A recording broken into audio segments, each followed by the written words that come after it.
You feel it the moment the lights go out, a small tightening in your chest. Your eyes strain into the black, hunting for shapes that probably aren't there. Your ears do the work your eyes suddenly can't. Your skin prickles before your mind even decides to be afraid.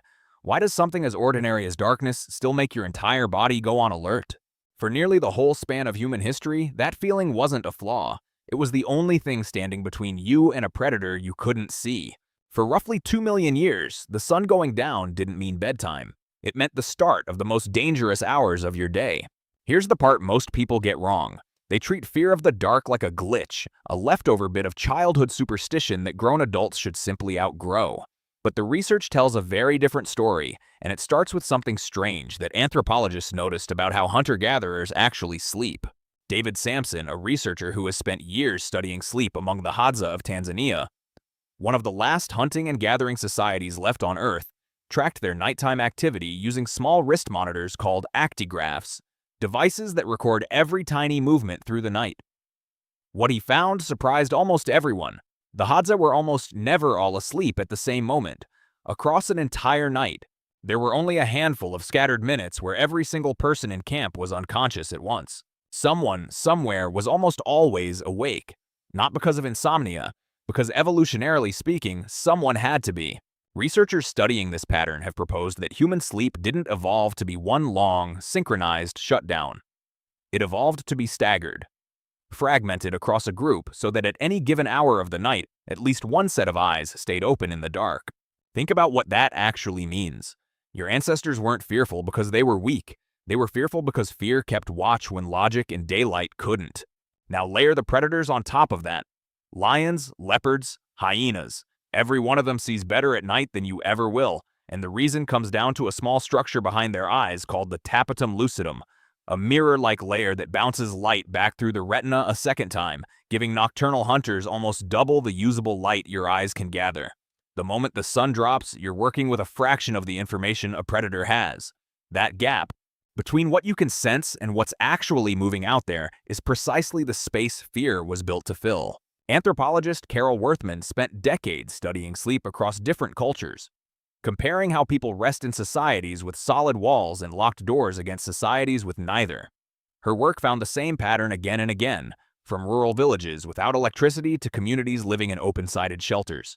Wherever people sleep without solid barriers, without electric light, sleep stays light, fragmented, easy to interrupt. Not because the human body is broken, but because deep, uninterrupted sleep would have been a luxury your ancestors simply could not afford. So how did anyone manage to rest at all? Fire. At a site called Wonderwork Cave in South Africa, archaeologists sifted through nearly 1 million years of cave sediment and found burned bone fragments and plant ash buried deep in the layers, among the earliest solid evidence anywhere on Earth of humans controlling fire rather than simply encountering it. At Gesher Beno Yaakov in Israel, researchers uncovered scattered clusters of burned flint and charred wood spread across layer after layer of riverside sediment, evidence that stretches back nearly 800,000 years. Fire there wasn't an accident, scattered randomly the way a wildfire would leave its mark. It was concentrated, returned to again and again, managed, carried from one generation's hearth to the next. Fire didn't just mean warmth. It meant light in a world that had none after sunset. And light meant you could finally see the thing you were afraid of, instead of only listening for it in the black. Primatologist Richard Wrangham has argued that the mastery of fire ranks among the most transformative moments in the entire human story, not only because it let your ancestors cook food and pull more calories and nutrients out of it than raw eating ever could, because it extended the day itself. It pushed the danger hours back. It let a group gather in a tight circle, backs to the flame, faces turned outward toward whatever waited beyond the light. Picture that scene for a moment. Reconstruct it. You're sitting at the edge of a low fire on an open stretch of savanna. The flames are small, just enough to hold the black at bay a few meters out in every direction. Beyond that ring of orange light, the world simply disappears. No moon tonight, or not enough of one to matter. Somewhere past the firelight, something moves. You don't see it, you hear it. A branch snaps. A rustle stops too suddenly, the way sound does when something is trying not to be noticed. Every person around that fire goes still at exactly the same instant. Eyes widen, breathing slows. Someone's hand drifts, without thinking, toward a sharpened stick lying nearby. Nobody says a word. Nobody has to. The fear does the coordinating for you. Faster than language ever could, faster than a shouted warning would even have time to travel. That fear, the same fear you feel reaching blindly for a light switch in an unfamiliar room, is the inherited echo of that exact moment. Your brain doesn't know the lions are mostly gone. It only knows the rule that kept your lineage alive across 2 million years of dark nights. When you cannot see, assume danger until it's proven otherwise. And here's the twist almost nobody expects. Fear of the dark was never really about the dark itself. It was about uncertainty. Darkness simply happened to be the most common, most reliable trigger for not knowing what was nearby, which is exactly why that same fear shows up nowhere near a savanna today. It shows up in a quiet house at 2 in the morning, in the seconds after a floorboard creaks for no obvious reason. It shows up walking alone through an empty parking garage, keys gripped a little tighter between your fingers. It shows up the instant your phone screen goes black and the room around you suddenly feels larger than it did a second earlier. You haven't outgrown the fear. You've simply changed what sets it off.